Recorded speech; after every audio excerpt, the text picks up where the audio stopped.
لحظه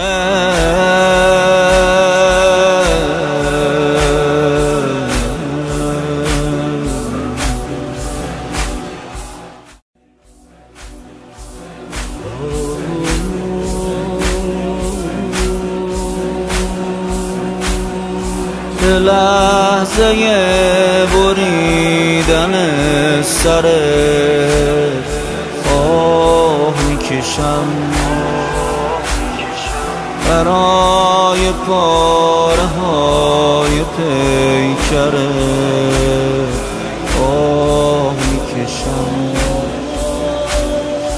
به عشق و ناله های خواهرت آه میکشم برای زجه های مادرت آه میکشم از گودال صدا میاد شم داره کجا میاد خولی داره واسه چی سمت قتل گاه میاد حسین آه آه آه حسین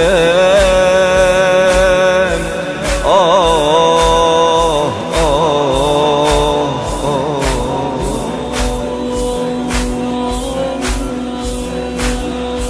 برا بریدن سر از قفا آه میکشم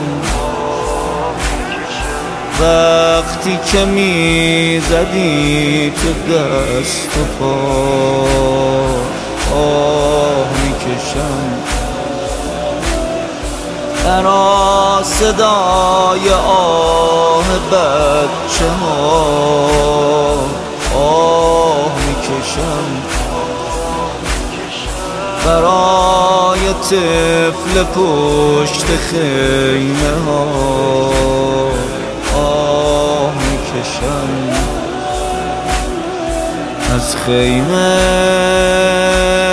صدا میاد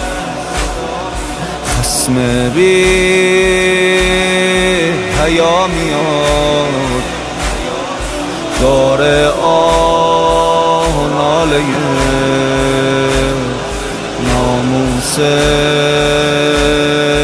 خدا میاد